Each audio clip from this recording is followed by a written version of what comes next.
Oke, selamat malam Bapak Ibu semuanya. Apa kabar? Oke, seperti yang dikatakan oleh orang-orang bahwa ada yang membedakan orang yang biasa dengan orang-orang yang luar biasa. Kalau orang-orang biasa adalah melakukan hal-hal yang biasa dilakukan oleh orang-orang, sedangkan orang-orang yang luar biasa adalah melakukan hal-hal yang tidak dilakukan oleh orang-orang yang biasa. Kalau orang-orang yang biasa itu biasanya kalau ditanya salamnya, apa kabar? Dia hanya menjawab luar biasa. Tapi kalau orang yang luar biasa, dia tidak seperti orang biasa. Dia akan berdiri dan mengepal tangannya dan mengatakan luar biasa sambil berdiri. Saya nggak tahu apakah Anda menjadi orang yang biasa atau Anda adalah orang yang luar biasa. Saya hanya bisa tahu kalau saya bertanya dan Anda menjawab. Apa kabar semuanya? Bapak dan Ibu sekalian luar biasa. Ini baru kelihatan indah ya. Ya, banyak orang nggak sadar bahwa sebetulnya kalau Anda pengen menggali ilmu dari seorang pembicara, syarat yang pertama adalah audiensnya harus semangat. Kalau audiensnya nggak semangat, yang berbicara pun nggak jadi semangat. Artinya apa yang Anda harapkan mendapatkan tambahan pengetahuan, Anda nggak bisa dapatkan. Tetapi kalau Anda bersemangat, pembicara akan bersemangat, dia akan mengeluarkan semua ilmu-ilmunya, semua pengalaman pribadinya, dan semua kiat-kiatnya kepada Anda semuanya. Oleh karena itu, saya ingin melihat semangat Anda, supaya saya juga bisa mengeluarkan semua kiat-kiat untuk menjadi orang sukses. Betul nggak? Apa kabar semuanya? Bagaimana tepuk tangan Anda? Oke, baik, luar biasa. Oke Bapak dan Ibu sekalian, saya mau bertanya sekali lagi, pertanyaannya adalah pertanyaan yang biasa. Saya mau tanya, siapa di antara Anda yang pengusaha? Tolong angkat tangan. Saya berdiri di sini, saya salah, karena saya berdiri di depan orang-orang yang bukan pengusaha. Jadi mereka bukan distributor TNC, dan mereka bukan CP Pak.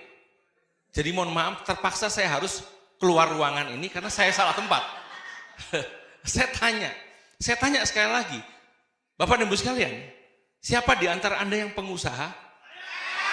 Ya seharusnya begitu. Banyak orang yang join di dalam bisnis network marketing, mereka tidak sadar bahwa sesungguhnya mereka adalah seorang pengusaha. Mereka berpikir bahwa mereka hanya join di TNC, hanya menjadi member. Ya. Padahal kalau kita tahu bahwa Anda memutuskan untuk join di perusahaan yang bergerak di bidang network marketing, Anda adalah seorang independent business owner, yang artinya Anda adalah seorang pengusaha. Meskipun usaha Anda baru Anda mulai, meskipun usaha Anda baru menghasilkan uang, tetapi Anda sudah memutuskan ini hal yang terbaik yang Anda bisa dapatkan. Dari bisnis ini adalah Anda merubah diri Anda, yang dulunya mungkin Anda seorang mahasiswa, yang dulunya Anda nggak pernah bekerja, atau yang dulunya Anda seorang karyawan, atau dulunya Anda seorang yang mungkin tidak ada pekerjaan sebagai ibu rumah tangga. Tapi hari ini begitu Anda memutuskan, Anda join di dalam sebuah network marketing, dan Anda join di TNC, sesungguhnya Anda adalah sudah memutuskan untuk menjadi seorang pengusaha. Nah ini banyak orang tidak sadar. Sehingga sulit sekali orang sukses kalau dia sendiri tidak mengetahui bahwa dia adalah seorang pengusaha. Kalau dia dulu seorang pegawai, dia memutuskan untuk join di dalam bisnis ini, dan dia tidak tahu bahwa dia adalah seorang pengusaha, dia tidak akan merubah pola atau tata cara dia bekerja sebagai seorang karyawan, berubah menjadi seorang pengusaha. Berbeda sekali. Karena kalau seorang karyawan itu adalah dia bekerja by order. Dia bekerja atas perintah. Tetapi kalau seorang pengusaha, dia bekerja atas dasar inisiatif, dia bekerja atas tanggung jawab dirinya sendiri. Nah ini yang membedakan Bapak dan Ibu sekalian. Sehingga saya perlu harus perjelas lagi bahwa sesungguhnya Anda ini sekarang adalah seorang pengusaha. Meskipun usaha Anda baru Anda mulai. Tetapi cikal bakal seorang pengusaha, awal atau dasar dari seorang pengusaha, Anda harus pahami. Bahwa Anda harus bergerak sendiri. Anda bukan diperintah. Upline Anda bukan atasan Anda. Domain Anda bukan bawahan Anda. Tapi Anda seorang distributor yang berdiri. Yang nantinya akan punya kemandirian sendiri. Jadi mau tidak mau, kalau Anda mau sukses di dalam bisnis network marketing, mau tidak mau, Anda harus memaksakan diri Anda menjadi seorang yang punya pola bekerja sebagai seorang pengusaha. Itu dulu. Ketika Anda tidak mau merubah pola Anda menjadi seorang pengusaha, Anda hanya sebagai seorang distributor, Anda nantinya akan komplain. Komplain kepada perusahaan, komplain kepada upline, komplain kepada pertemuan-pertemuan yang tidak ada. Yang seharusnya Anda bisa menciptakan pertemuan itu sendiri. Nah ini sulit Bapak Ibu sekalian.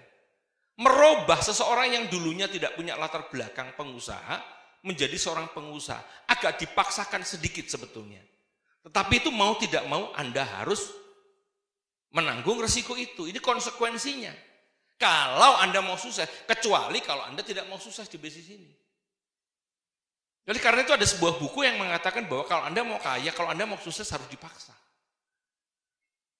Nah pemaksaan kadang-kadang terdiri dari berbagai pihak. Ada upline Anda, ada kondisi yang memaksa Anda harus mandiri. Nah kemandirian-kemandirian yang seperti ini yang sebetulnya harus dipahami oleh semua distributor.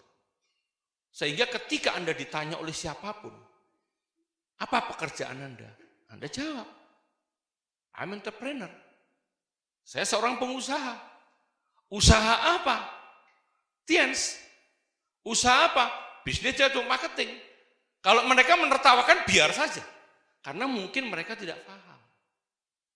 Jadi kalau Anda sendiri tidak paham tentang bisnis network marketing, sebetulnya adalah cikal bakal Anda memulai menjadi seorang pengusaha. Itu dulu yang harus Anda pahami.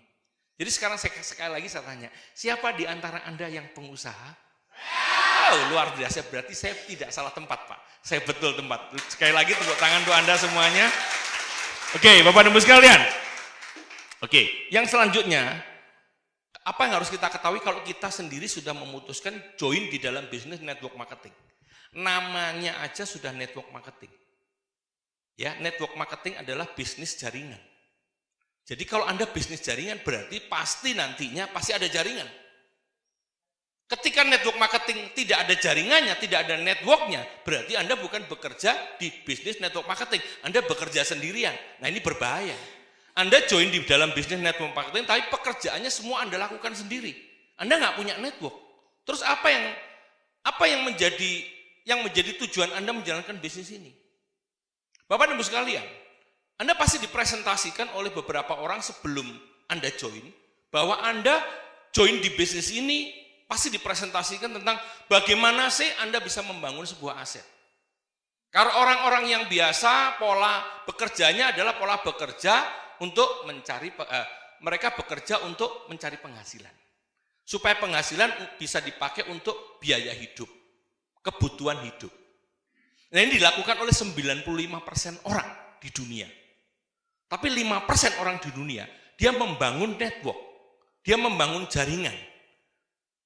Ya, dari jaringan itulah dia membangun sebuah aset. Yaitu 95% orang melakukan pekerjaannya, yaitu mereka bekerja mencari penghasilan, setelah itu penghasilannya dipakai untuk biaya hidupnya. Tapi hanya 5% orang di dunia melakukan pekerjaannya adalah membangun aset. Kalau asetnya yang dibangun sudah terbentuk, aset ini akan memberikan penghasilan kepada Anda. Nah, penghasilan yang Anda dapatkan bisa dipakai untuk kebutuhan hidup juga. Artinya sama, tapi perbedaannya yang sangat nyata adalah ketika orang yang bekerja mencari penghasilan, kalau dia tidak bekerja lagi, artinya penghasilannya dia tidak akan ada lagi. Tapi kalau orang mempunyai aset atau membangun asetnya, bekerja membangun aset, ketika dia tidak bekerja lagi, asetnya akan tetap memberikan penghasilan. Hanya ada 3 pilihan. Yang pertama adalah Anda menjadi orang kaya, punya uang puluhan miliar. Ya, Anda tinggal pergunakan uang Anda untuk membelikan properti, beli hotel, beli kos-kosan, bikin homestay, ya kan? Dari hasil tersebut Anda bisa menikmati, tapi butuh duit puluhan miliar. Masalahnya adalah tidak semua orang memenuhi syarat untuk membangun aset dengan cara punya uang. Yang kedua lebih sedikit lagi adalah membangun aset dengan cara membeli franchise, lebih kecil sih harganya. Kurang lebih sekitar 10 miliar sampai 20 miliar. Dibandingkan kalau Anda harus membangun aset menjadi orang kaya, beli hotel kan ratusan miliar, betul nggak? Ini lebih kecil, ya kan? 10 miliar gitu loh. 10 miliar sampai dengan 20 miliar. Itu membeli franchise yang terkenal. Nah, kalau franchise yang kecil-kecilan mungkin tidak seperti itu Bapak Ibu sekalian. Ya, tetapi itu pun yang kecil seperti itu pun kita juga tidak sanggup atau belum ada ya kemampuan untuk melakukan itu. Sehingga cara yang terakhir, pilihan mau tidak mau kalau Anda tetap ingin membangun aset, diberikan keterangan kepada teman-teman semuanya, diberikan penjelasan pada teman-teman semuanya. Kalau Anda ingin membangun, mulailah dengan membangun dengan 1,5 juta rupiah. Caranya membeli bronze. Betul nggak? Tapi butuh waktu 2-3 tahun untuk menjadi aset yang benar. Kalau Anda punya uang lebih, ya beli silver. Ya, ada banyak orang yang tidak mempunyai kemampuan untuk menjadi silver atau bronze. Dia memulai dengan membeli menjadi seorang distributor dulu. Setelah itu dia mengumpulkan poin-poinnya, akhirnya bisa menjadi seorang bronze. Itu bisa dimulai juga. Dan banyak ternyata orang yang memulai dari cara yang seperti itu. Apakah itu salah? Enggak. Tetapi yang lebih terpenting adalah keinginan yang luar biasa dari orang tersebut betul-betul ingin membangun aset. Ketika kita tahu bahwa uang yang dipergunakan untuk membangun aset tersebut adalah uang kecil, pasti plus dengan kerja keras selama 2-3 tahun. Anda jangan menyamakan dong dengan uang yang orang yang sudah punya uang puluhan miliar. Dia hari ini mau beli hotel bisa. Asetnya sudah langsung terbentuk hari itu juga. Besok mau beli yang lain, asetnya terbentuk. Lah Anda 1,5 juta untuk beli apa? Iya kan? Ya kan, tanah semeter aja nggak cukup gitu kan, apalagi membangun yang bisa menghasilkan uang. Nggak bisa buka lapak di pinggir jalan yang jualan apa namanya untuk bengkel pengisian tambal ban aja nggak cukup gitu ya. Ya artinya dengan kemampuan finansial yang sangat kecil tapi juga tujuannya membangun aset. Tapi ketahuilah bahwa membangun aset itu membutuhkan waktu. Nah, untuk membutuhkan waktu ini pasti perlu persyaratan.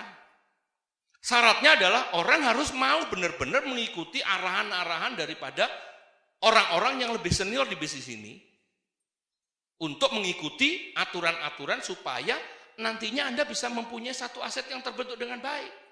Lah kalau tidak, ya nggak akan terjadilah aset terbentuk dengan baik.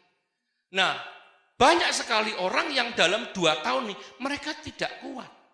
Mereka tidak tahan, jangankan 2 tahun Pak, 3 bulan udah rontok, 6 bulan sudah mulai, ya tiada kabar berita, betul nggak? Ya kan? Apalagi 1 tahun sudah mulai merotol semua satu persatu. Kenapa? Karena mereka sebetulnya keinginannya tidak ada. Nah, saya akan lanjutkan pada Bapak dan Ibu sekalian. Saya mau tanya di antara Anda semuanya, ada nggak yang di sini punya latar belakang mahasiswa? Ada nggak yang sudah lulus? Enggak apa-apa, sudah lulus. Kok bisa lulus, Pak? Kok bisa lulus? Itu kan pertanyaan, kok bisa lulus? Karena banyak sekali mahasiswa yang nggak bisa lulus. Betul nggak? Ada nggak mahasiswa nggak lulus? Ada. Kenapa beliau lulus? Karena beliau punya komitmen untuk lulus. Dan untuk mempunyai komitmen tidak hanya perlu komitmen saja, tapi perlu bekerja keras. Menjadi seorang pelajar atau mahasiswa yang mau belajar, bekerja keras untuk belajar supaya mengikuti ujian dan lulus. Nah sama, di bisnis ini juga sama. Kenapa banyak orang yang bisa menjadi lion, bisa menjadi god lion, tapi banyak di antara mereka yang tidak menjadi. Karena apa? Mereka di awal sudah memutuskan untuk menjadi seorang god lion. Komitmennya sudah ada. Ketika Anda tidak mempunyai komitmen, ketika Anda tidak punya belief, Anda tidak akan bisa menjadi seorang god lion. Belief tersebut itu ditambah lagi dengan kerjaan yang keras, bekerja keras.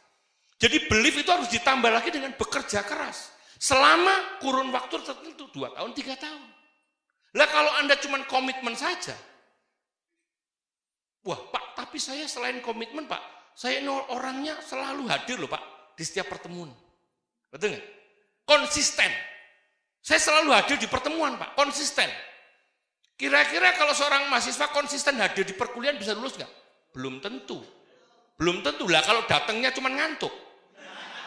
Tidur di kampus, konsisten Pak datang, tetapi ngantuk. Bisa nggak dia lulus? Enggak, karena pekerjaannya belajar tidak dilakukan. Di bisnis ini juga sama. Ketika banyak orang ditanya, loh saya konsisten loh Pak datang di pertemuan. Iya betul, saya tahu. Kamu duduk paling belakang toh? Iya. Bawa orang toh? Enggak. Bagaimana bisnis di network marketing tapi tidak pernah mengajak orang datang di sebuah pertemuan, akhirnya networknya nggak pernah bertambah. Bagaimana networknya bisa menjadi aset?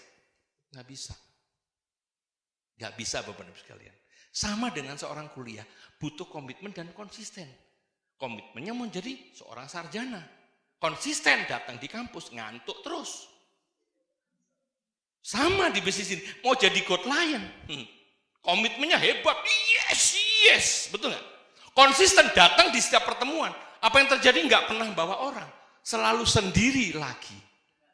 Jadi apa yang terjadi? Sampai kurun waktu 2 tahun, 3 tahun kemudian tetap dia menjadi seorang single fighter dan peringkatnya nggak naik-naik. Sama, Bapak Ibu sekalian, ya. Jadi ketahuilah Bapak Ibu sekalian, di dalam bisnis network marketing itu sebetulnya sama. Selain Anda punya satu yang dinamakan komitmen, Anda juga perlu konsistensi. Yang ketiga lagi adalah Anda perlu juga bekerja keras, Pak. Bekerja keras di dalam bisnis ini adalah bekerja keras seperti apa yang diajarkan oleh upline Anda. Ngikuti 7 langkah sukses. Betul nggak? Itu kerja kerasnya adalah di presentasi. Ngundang orang. Itu kerja kerasnya di bisnis ini. Nah, sekarang saya akan mencoba untuk membahas apa sih yang kira-kira perlu diketahui di dalam bisnis network marketing. Ada 3 kategori. Yang pertama adalah networker, yang kedua adalah user, yang ketiga adalah seller. Networker itu apa? Networker itu adalah pembangun jaringan. User itu apa? User itu adalah pemakai. Seller itu adalah penjual. Loh Pak, kalau gitu saya jadi salesman. Nah, banyak orang yang salah terima atau salah mengerti bahwa seller itu dianggap saya akan jadi salesman di sini, Pak. Meskipun itu tidak seperti itu, kalau memang betul kalau memang betul seller itu adalah menjual, apa yang salah dengan menjual? Gak ada yang salah kok dengan menjual. Banyak orang yang takut tentang menjual. Ya kan? Banyak orang yang takut menjual. Seorang sales Toyota, dia menjual mobil Toyota. Seorang sales Honda menjual mobil Honda. Seorang sales elektronik, dia menjual TV. Mereka menjual, selalu mereka menjual. Sepeda motor mereka menjual. Konsumennya adalah Anda semuanya. Konsumennya adalah orang-orang lain yang mungkin mereka tidak kenal. Bagaimana cara mereka mendapatkan? Itu nanti akan kita bahas. Tapi yang pertama saya akan bahas di sini adalah networker. Networker adalah pengembang jaringan. Bagaimana kita bisa menjadi seorang pengembang jaringan? Bukan hanya sekedar Anda nantinya punya jaringan yang besar saja. Karena banyak sekali ada kejadian, ada sebuah cerita tentang orang yang sudah mempunyai jaringan yang banyak. Jaringannya banyak. Tapi jaringannya tidak menghasilkan sebuah omset. Apa yang terjadi? Ya, dia tidak akan mendapatkan penghasilan dari jaringan yang ada. Artinya apa? Jaringannya tidak menjadi sebuah aset yang benar. Dia hanya mempunyai jaringan yang besar. Dia bangga dengan jaringannya. Wah, jaringan saya besar, Pak. Ada ribuan orang, Pak. Tapi yang aktif cuma 2-3 orang. Apa yang terjadi? Ini bukan sebuah jaringan. Network marketing itu perlu yang namanya jaringan. Jaringan adalah orang-orang yang benar-benar melakukan. Yang nantinya akan mempunyai satu kemampuan yang sama dengan diri kita. Menduplikasi apa yang kita miliki. Dan mereka akan melakukan lebih banyak lagi kepada orang-orang lain. Sehingga akan terjadi sebuah network yang duplikasinya sama dengan Anda. Jadi ketika Anda ketika Anda kemampuannya tidak benar, duplikasinya menjadi tidak benar. Ini bahayanya dalam bisnis ini adalah kalau kita tidak bisa memberikan satu contoh yang baik, yang akan terjadilah jaringan kita akan mengikuti apa yang kita lakukan. Loh, kok bisa Pak? Padahal saya sudah mengatakan berkali-kali kepada mereka. Nah Bapak Ibu sekalian, ada sebuah permainan kecil kepada Anda. Hari ini coba Anda lakukan apa yang saya perintahkan kepada Anda. Tolong ya, ikutin saya dan tolong lihat saya baik-baik. Tolong semua tangannya diangkat di sini. Lakukan dengan cepat, ikutin apa yang saya instruksikan. Mari kita memegang semuanya dagu kita.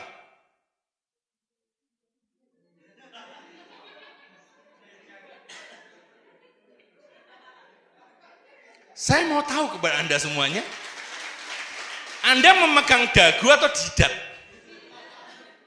Anda ternyata memegang jidat. Padahal saya menyuruh Anda memegang dagu. Jadi semua jaringan akan melihat apa yang Anda lakukan, bukan yang Anda perintahkan.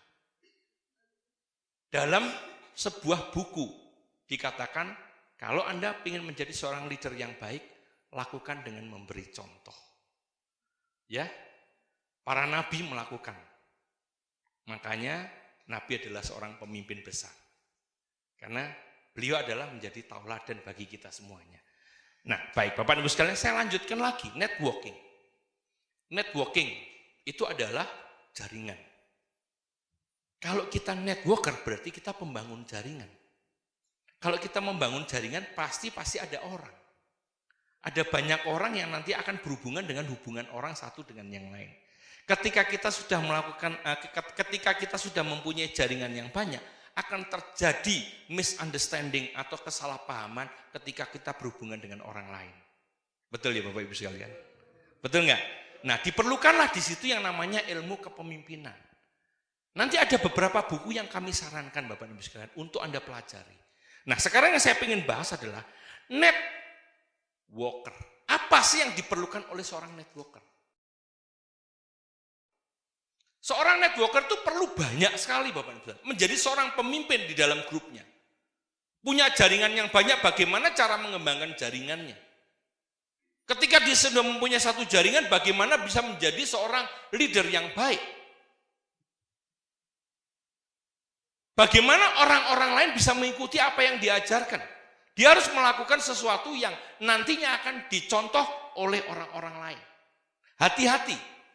Bisnis ini adalah bisnis duplikasi. Dan duplikasi yang jelek itu paling mudah dilakukan atau ditiru orang. Tapi duplikasi yang baik itu paling sulit dilakukan dan ditiru oleh orang lain.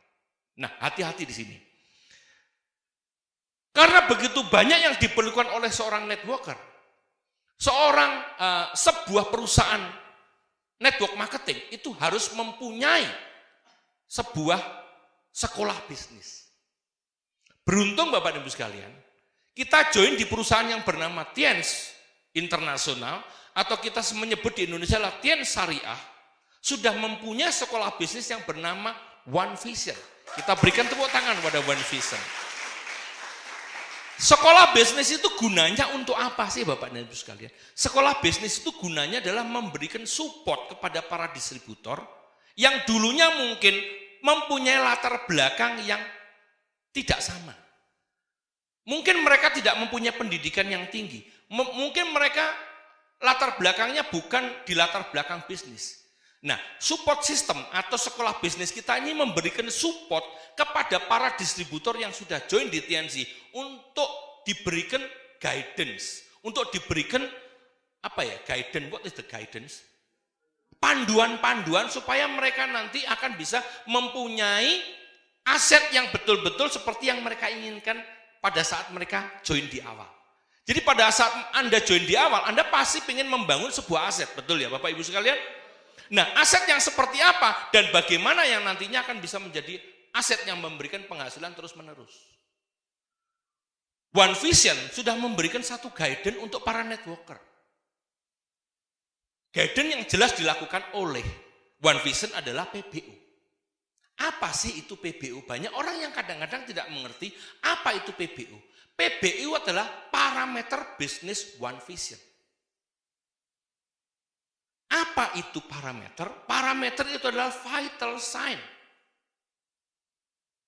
Apa itu vital sign? Vital sign itu adalah tanda-tanda vital.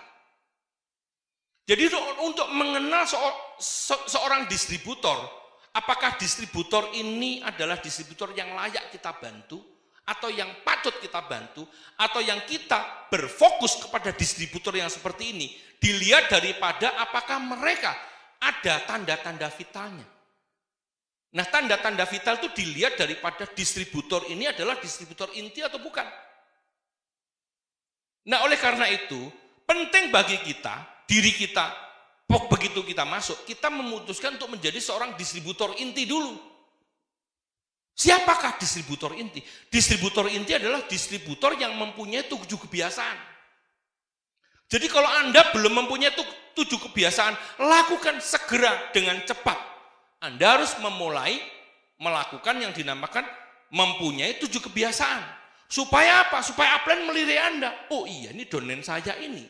Di antara distributor yang lain ternyata ini orang yang punya tanda-tanda vital tersebut.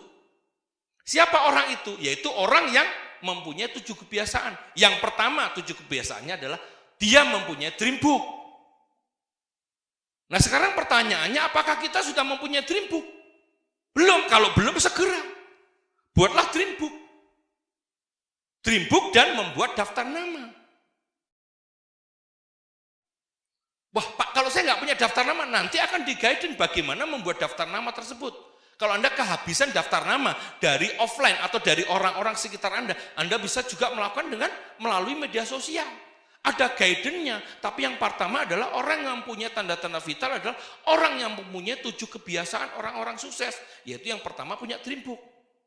Dream book, kenapa dream book itu begitu penting? Karena impian itu memang penting. Kenapa impian penting? Karena impian itu adalah sebuah tujuan. Ketika seseorang tidak mempunyai tujuan, berarti dia tidak tahu dia akan kemana. Ketika orang tidak akan tahu kemana, dia tidak akan sampai ke tujuannya. Nah, tujuan itu disebut adalah impian. Nah, impian itu ditulis supaya kita tidak lupa bahwa kita ini punya tujuannya ini loh. Ditulis. Apapun yang menjadi tujuan Anda, yang menjadi impian Anda tulis dalam dream book Anda. Untuk mendapatkan, untuk bisa mencapai tujuan, diperlukan beberapa daftar nama. Kenapa? Karena kita di dalam bisnis network marketing. Nah, ketika kita masuk dalam network marketing, yang terjadi adalah kita memerlukan orang-orang lain untuk membantu kita untuk melaksanakan pekerjaan kita di network tersebut. Buat daftar nama. Yang kedua adalah melakukan pekerjaan kita. Apa pekerjaan kita di dalam network marketing? Presentasi. Berapa kali presentasi minimal begitu Anda join pertama kali, yang dilakukan adalah 8 kali presentasi. Orang yang konsisten dia akan melakukan 15 kali presentasi, tidak hanya 1 bulan. Tapi dia melakukan 15 kali selama 3 bulan berturut-turut.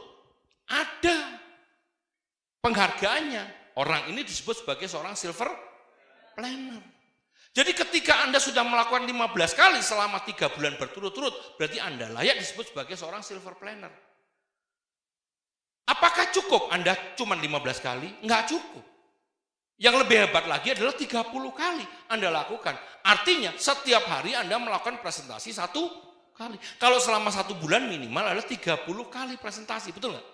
Kalau ini Anda lakukan selama 3 bulan berturut-turut, berarti Anda menjadi seorang good planner. Ini ada penghargaannya juga. Nah, para upline itu akan melihat, oh ini orang ini betul-betul luar biasa. Begitu Anda naik ke atas panggung, Anda good planner, dia akan dilihat oleh upline Anda. Wah, ini jaringan.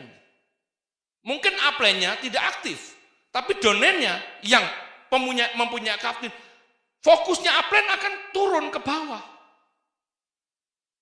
Jadi hati-hati Bapak Ibu sekalian, kalau Anda tidak mau dengan diri sendiri Anda melakukan itu, menjadi seorang silver planner, menjadi seorang good planner, fokus upline Anda akan berpindah ke yang lain. Betul ya Bapak Ibu semuanya? Yang ketiga adalah dia menjadi pemakai produk. Jadi kalau Anda masih belum memakai produk, apa yang terjadi Bapak Ibu sekalian? Anda nggak akan punya rasa percaya diri. Bagaimana Anda bisa menjual sebuah pasta gigi kalau Anda sendiri nggak pernah pakai? Anda membeli pasta gigi yang Anda pakai di supermarket, tapi Anda menjual, memaksa orang-orang lain untuk membeli pasta gigi Anda punya, sedangkan Anda nggak pakai. Kira-kira lucu nggak? Lucu sekali Pak. Anda pernah pakai produk Anda, terus Anda menyuruh orang lain membeli produk tersebut. Betul nggak? Begitu Anda dibilang, kok mahal ya? Anda sudah mulai takut. Betul nggak? Tidak ada ukuran mahal atau murah untuk sebuah produk yang memang bagus. Produk ini sangat murah kalau melihat daripada khasiatnya, melihat daripada manfaatnya. Produk ini sangat murah dengan harga yang seperti itu. Tapi bagaimana Anda bisa tahu produk ini bermanfaat kalau Anda tidak pernah pakai? Jelas ya. Anda pakai dan Anda konsisten untuk melayani pelanggan.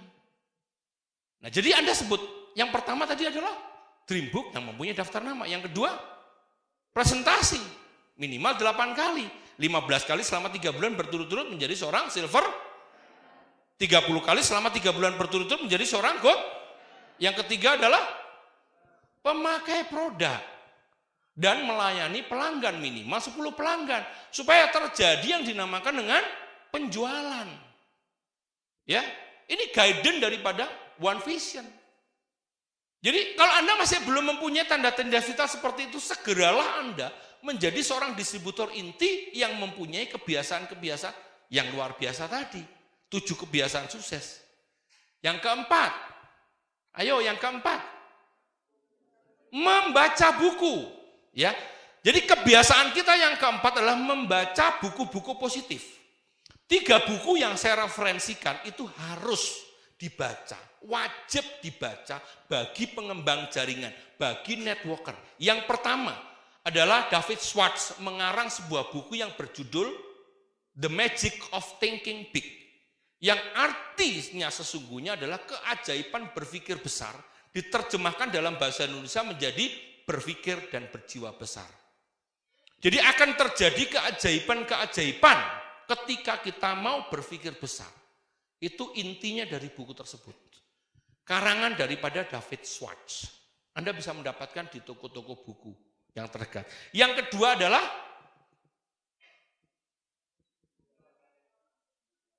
kenapa? Bukan membaca buku. 3 referensi buku yang saya referensikan adalah 3 buku yang saya referensikan.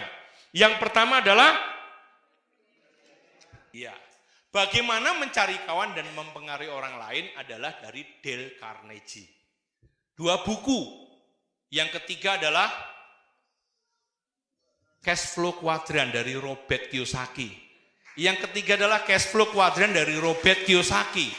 Jadi 3 buku wajib. Yang pertama adalah Berpikir dan Berjiwa Besar dari David Schwartz. Yang kedua adalah Bagaimana Mencari Kawan dan Mempengaruhi Orang Lain dari Dale Carnegie. Yang ketiga adalah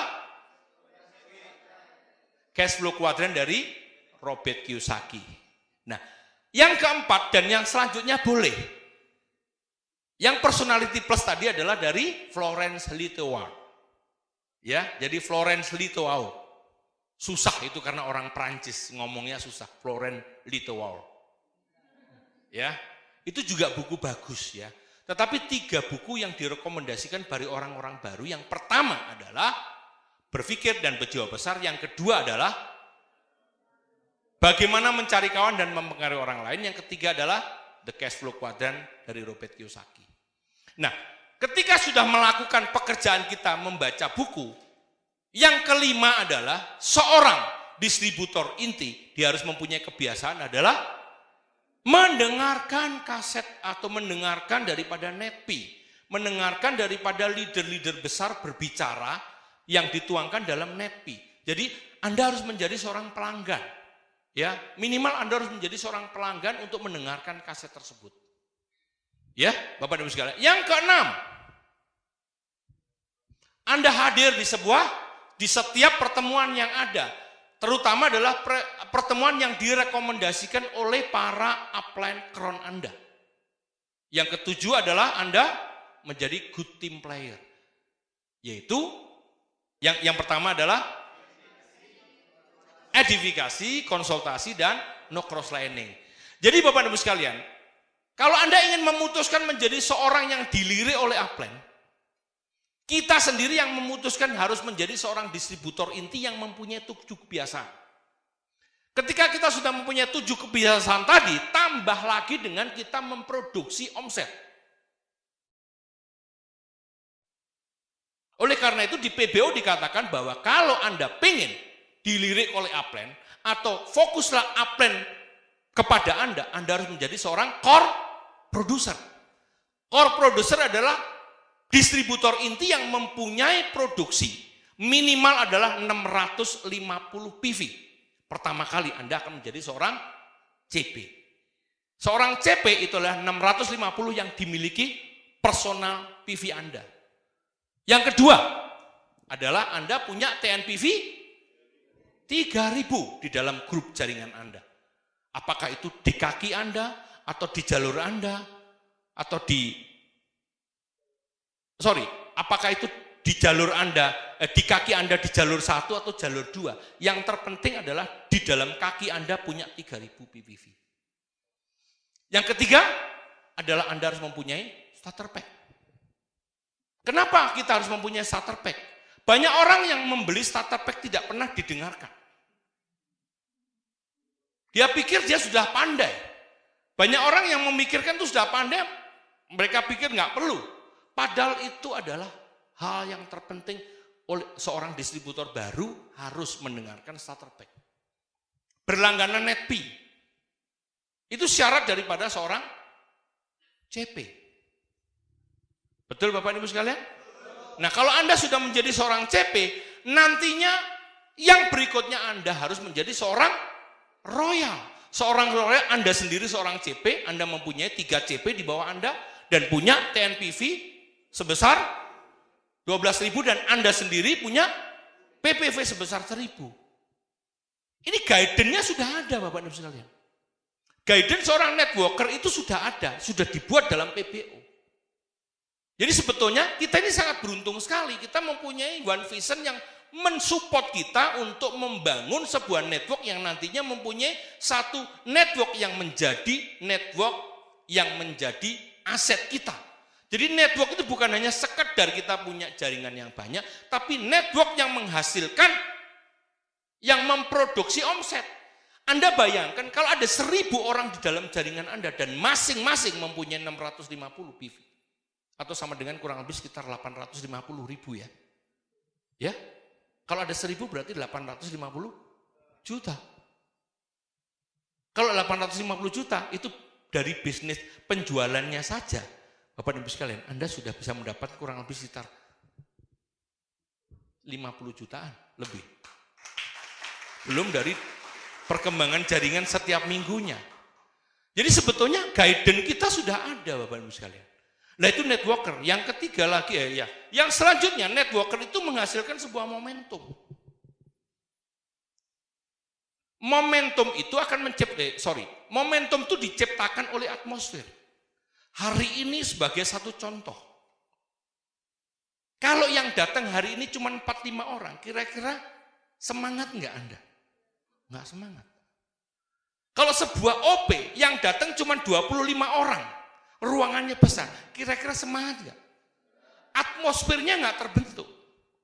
Networker itu tugasnya adalah mendapatkan semua network yang ada, networker itu tugasnya adalah mencari orang-orang untuk dikumpulkan dalam satu tempat sehingga tercipta sebuah atmosfer. Dalam pertemuan tersebut banyak orang, sehingga disitulah akan terjadi sebuah momentum. Kalau pertemuan ini bertambah terus, akan terjadi momentum. Kalau sudah terjadi momentum, ini sulit dihentikan. Saya punya pengalaman beberapa tahun yang lalu,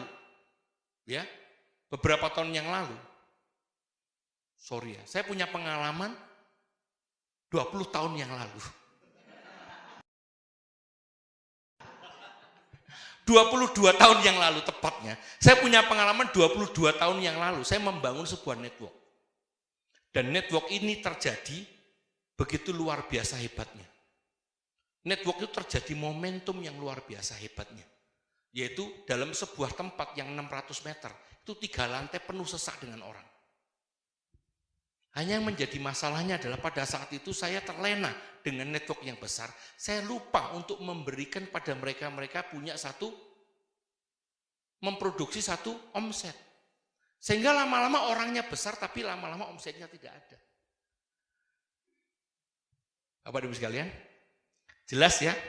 Jadi network yang besar harus didukung dengan personal PV kita. personal PV kita supaya kita bisa menjadi seorang user.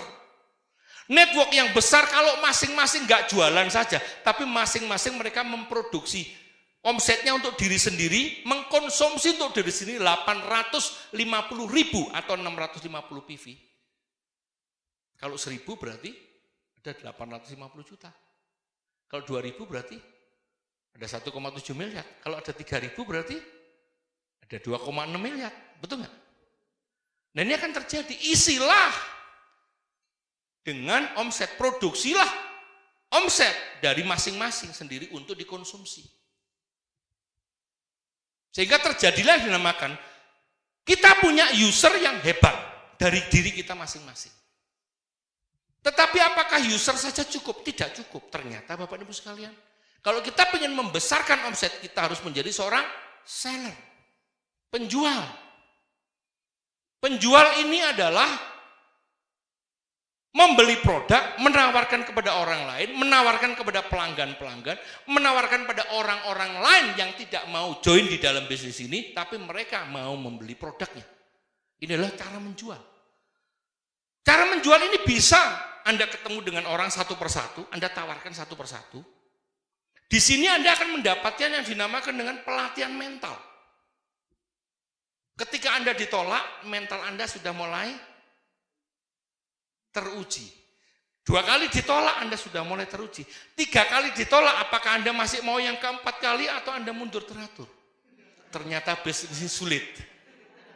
Ya, harus ada pelatihan mental. Nah, pelatihan mental ini adalah dilakukan bagi orang-orang yang melakukan penjualan secara ketemu orang lain. Sehingga Anda akan tahu responnya orang. Ini makan menguji kita, bagaimana kita nantinya kalau punya jaringan menghadapi jaringan-jaringan kita sudah punya pengalaman. Ada orang yang modelnya seperti ini, ada orang yang modelnya seperti ini, ada modelnya seperti ini. Anda akan biasa menghadapi mereka punya pengalaman menghadapi mereka. Penting, Pak. Yang kedua, Pak, wah kalau gitu memang tidak banyak. Memang hasilnya untuk menjual one on one, ketemu dengan orang, itu memang kendalanya banyak. Kendalanya adalah waktu, kemacetan, panas, betul ya? Nah, cara-cara yang sekarang dilakukan orang dengan melalui medsos, media sosial, menjual secara online. Bisa, boleh menjual secara online. Lakukan, menjual secara online. Diperbolehkan, Pak, boleh sekali. Tetapi ingat, menjual secara online tidak harus terfokus kepada penjualan online untuk dirinya sendiri. Hati-hati. Karena kalau Anda menjual untuk diri Anda sendiri, networknya nggak terbentuk. Aset yang Anda harapkan akan menghasilkan uang tidak ada. Bapak dan Ibu sekalian, ingat ya Bapak dan Ibu sekalian, di dalam dunia network, 1000 kali 1 tidak sama dengan 1 kali 1000. 1000 kali 1 menghasilkan omset 1000. 1000 kali 1 menghasilkan 1000 juga. Satu distributor bisa menjual 1000, omsetnya 1000. 1000 distributor masing-masing menjual satu, omsetnya 1000. Masalahnya adalah kalau yang satu distributor punya kemampuan menjual 1000, ketika hari itu dia sakit, omsetnya. Tapi kalau 1000 distributor menjual satu, 500 terserang diare, masih ada. Betul ya? Wah kalau gitu berarti saya harus memperbanyak distributor saya, Pak. 1000 menjual satu, Pak. Ya, kalau dia bisa menjual 2, kenapa harus 1? Kalau dia bisa menjual 5, kenapa harus 1? Kalau dia menjual 10, kenapa harus 1? Good is not enough when better is possible. Baik saja tidak cukup ketika lebih baik memungkinkan. Kalau dia bisa menjual 5, jangan 1 saja. Enggak bisa begitu Bapak Ibu sekalian. Kalau dia bisa menjual 5, ya silahkan 5. Karena kalau 1000 menjual 5, berarti ada kenaikan 5 kali lipat. Kalau 1000 menjual 10, berarti ada kenaikan 10 kali lipat, sama dengan 1000%, Pak. Kenaikan 1000% itu luar biasa. 5, oke. Tapi kalau ada 200 orang di jaringan Anda, ditambah lagi 200 menjadi 400, 400 menjadi 500 ini butuh waktu Bapak Ibu. Tapi kalau menjual ini bisa bulanan. Sehingga apa yang terjadi Bapak Ibu sekalian? Yang kita harapkan network kita akan menjadi aset ini akan benar adanya.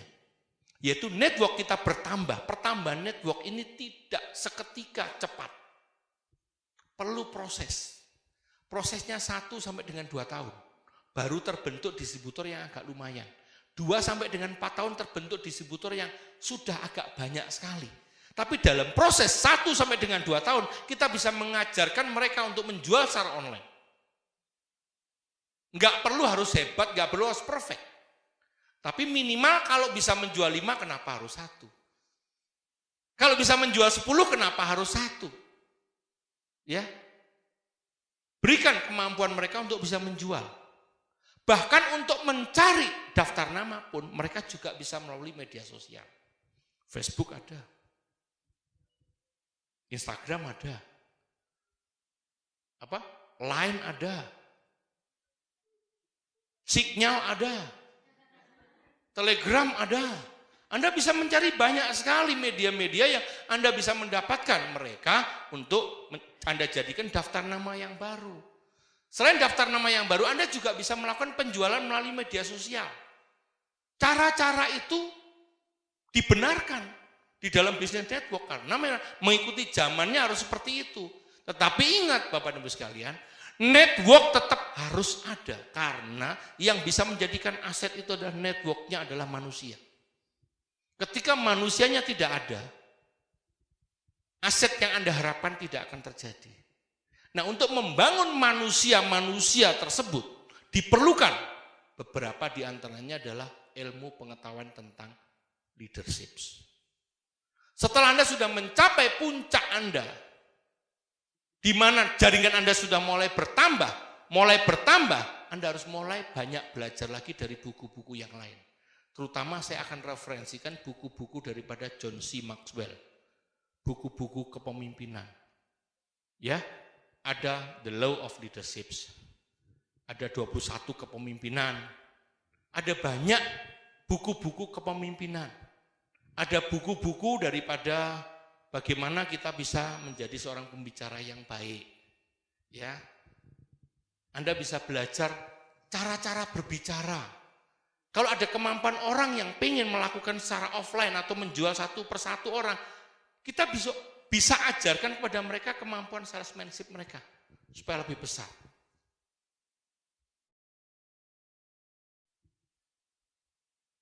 Nah, Bapak dan Ibu sekalian, hari ini apa yang ada di dalam benak kita kalau kita ingin membangun sebuah bisnis network marketing? Yang pertama Bapak dan Ibu sekalian, tujuan Anda semula join di dalam bisnis ini adalah kita membangun aset dengan modal yang kecil. Bukan dengan modal yang besar. Kalau Anda modal yang besar, Anda nggak perlu join di network ini. Kalau Anda sudah punya puluhan miliar, ratusan miliar, Anda nggak perlu join di bisnis ini. Anda tinggal beli hotel, 1, 2, ruko 1, 2, kos-kosan tinggal bangun saja. Masalahnya adalah Anda nggak punya uang seperti itu. Banyak orang yang tidak punya uang seperti itu, tapi mereka ingin membangun aset. Anda juga tidak mempunyai uang untuk membeli franchise karena franchise harganya mahal. Franchise dari perusahaan restoran yang terkenal, ya. Itu juga sangat mahal sekali. Itu bisa 10, 20, 30 miliar, ya. Kemampuan kita masing-masing orang ada yang bisa tapi banyak yang tidak bisa. Sehingga banyak orang yang memutuskan untuk join di network marketing untuk membangun aset. Karena memang cara-cara membangun aset yang bisa dilakukan dengan modal yang kecil adalah dengan di network marketing. Di network marketing membangun aset membutuhkan modal kecil tapi kerja keras selama 2 sampai dengan 5 tahun.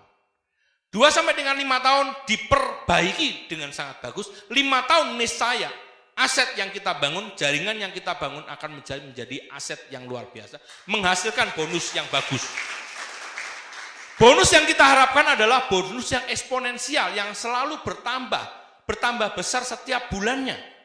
Ditambah lagi dengan kita menjadi seorang user, pengguna produk 100%, membuat kita beli, membuat kita percaya, yakin akan produk kita, dan mempunyai keberanian untuk menjual produk kita karena apa? Kita sudah merasakan, kita bisa bercerita tentang produk tersebut. User akan menghasilkan testimoni, Bapak Ibu sekalian. User ini akan menghasilkan testimoni. Ya, testimoni itu adalah kesaksian. Kesaksian dari orang, mungkin tidak dari kita, tapi mungkin dari pelanggan kita akan menghasilkan kesaksian. Seller atau menjadi penjual itu akan membuat omset kita stabil. Jadi kalau sebuah network tidak ada sellingnya, kalau sebuah network tidak ada penjualannya, network ini nggak akan stabil. Dia akan naik, turun. Tapi seller ini akan membuat network kita berjalan. Networker akan mengembangkan momentumnya. User akan menambah kestabilan omset kita. Begitu Bapak Ibu sekalian. Mudah-mudahan apa yang saya ceritakan tentang bagaimana pentingnya menjadi seorang yang mengikuti PBO daripada One Vision, menjadi seorang CP, menjadi seorang Royal, menjadi seorang Crown, dan selanjutnya, maka saya yakin suatu ketika Anda pasti akan mempunyai aset yang luar biasa. Terima kasih, sukses untuk Anda semuanya.